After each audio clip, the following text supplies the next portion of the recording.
So do we really need Games Workshop anymore? The answer to that question is yes. It's like a universal language. No matter where you go or what you do, somebody's at least played 40k, Warhammer Fantasy, Age of Sigmar, or many of the box games. But I don't find Games Workshop that accessible. I find the games rather hard work, as in they're a very big time investment in learning the rules. Companies like One Page Rules are offering simple rule systems. And not simple rules that are boring to play, just fun rules. And that to me is what's going to get new people into the hobby and be a lot more accessible. And what I mean by that is I've got friends that don't even understand the concept of rolling dice and playing with your toy soldiers. And then if you was to put a big rule book in front of someone, I think it'd instantly scare them off. I know it sure did with me. And that's why the One Page Rules for me, they're like the gateway sort of companies, and I don't feel that Games Workshop is a gateway company. Because my early experience was a bit, oh, I need all this, I need that, got to have this to make this legal, etc, etc. Whereas with Wargaming for me, I found proxying a lot more fun. I started this hobby playing Kings of War. I was proxying Kings of War models with hundreds of different model companies to build the desired theme that I wanted. And this is why I like this. As soon as I saw these models, I instantly thought Assassin's Creed. And how cool would it be to have an Assassin's Creed themed army? Now, the best thing about Assassin's Creed is it's very generic. Now, if you're a new player and you like Assassin's Creed and you saw these and you thought, you know what, I'm going to paint some models and play this game system that One Page Rules has launched.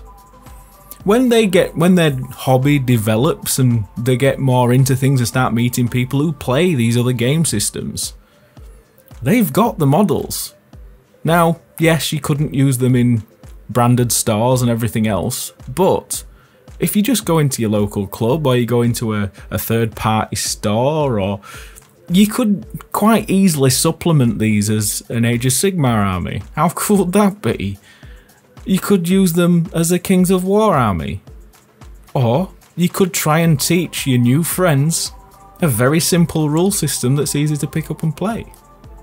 Now, the other thing that really gets me going about these models as well is they're very reminiscent of older type models. If you look at my 40k armies from Games Workshop, they're all out of print models. They're older type, and I find them not too overly engineered. They're just nice, simple sculpts and easy to paint, which is something else you need as a new person into the hobby. You don't want something that's massively overly complicated with details for days and it takes you hours to paint one. You want something that you can just chuck a very limited paint palette on and they look very good. And I purposely used just an entry-level paint set, I think it was like 9-10 colours, just to paint these. I think I only used half of them as well. So if you're watching this and you haven't started a hobby game or you haven't painted any models yet, I just want to show you how achievable this is. And I mean, I even just sat down on an evening painting with my little one. She wanted to colour in a unicorn book, but it's a nice experience that you all can share, and you're not stressing about getting the creamiest blends or the biggest highlights. You're just trying to paint up a couple of models so you can play a nice game. Now, you might be thinking, Luke, I haven't got a resin printer and it's quite an investment and everything to get into. Resin printers are about £100 now for an entry-level one, which I'll be able to print these models out to this sort of quality. But if you don't want to even go down that route, they have an Etsy store where you can buy these models from as well. Or you could just get the rules and use the models that you've already got, or use whatever. And this is the power of using proxies and playing games where there isn't stringent rules on what you do have to use.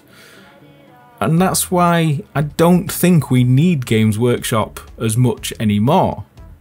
They're the universal language that we all speak and they do bring a lot of people together. However, I think more people lately are open to just getting a couple of different models, throwing them together, playing a load of different systems, and using proxies. I like it, and I know a lot of my friends like it. What do you think? Put in the comments below. Now, it's been a while since I've actually sat down and painted an entire unit of 28mm soldiers. I really enjoyed it. It was nice just to be able to sit down, throw some base colours on using a very limited palette, a couple of washers, a couple of dry brushes, at home, not at work, and just enjoying some time hobbying. And I think people forget why we hobby. We hobby because, for me anyway, it's an escape. You don't think of anything else when you're hobbying. You're just chucking paint on, or you're basing. To me, that's the same feeling I used to get when I used to ride my motorbike. There's nothing else going on apart from the road in front of you. This is obviously not as exhilarating, but it's the same mindset, and I understand why a lot of people do it. And if you haven't done it yet, having a hobby and a craft like this is great. It's just a nice release that you can do, and there's a great sense of accomplishment at the end of it. Now, whether that is just base coats, wash and a dry brush, or you've spent weeks on a model painting it to better yourself and get to a display standard. But it doesn't matter. It's about how you're feeling at the time that you're doing it. For me, I've really enjoyed this, and I might come back to it. I am planning a collaboration with MS Paints where we use the one-page rule systems. One-page rules don't know this, but me and Dave from MS Paints are designing a really fun video. And will I use these models for that project? I might do, but my mood might have changed. I might see something extra cool and extra shiny that I'll go down that route. I might even go down the sci-fi route. Who knows? But that's what's good about this hobby. I don't stress about what I feel I need to be done, but then I don't have a pile of shame. I just have what I have at the time, and I buy what I want when I want it, or I print off what I want when I want it. So when it comes to actually doing a project that I'm eager and giddy about, I don't feel like I'm adding to the massive pile that I've already got. I'm just painting and creating things on my journey in the hobby. And I think that's something that we should all take. Now, I've said it already, do we need Games Workshop anymore? Yes, we do. But games like this and models like this from one-page rules are going to bring new people into the hobby. With help from seasoned gamers that are just wanting to paint something different, or just have simple rule systems that you can play with somebody that you don't have to teach them a complicated game. You can just sit down one evening, have a few beers and enjoy yourself. The hobby's getting very popular, and I think what companies like this are doing are going to make it even better. All the links to one-page rules are below. Check them out, help them out, and the better we help them out, it's only going to help the community and everything else, guys. Thanks for watching, thanks for tuning in, and if you want to support me, check out my shop where you can buy all of my base and materials and Scenics below. I'll see you next week for the next video. Love, love, love.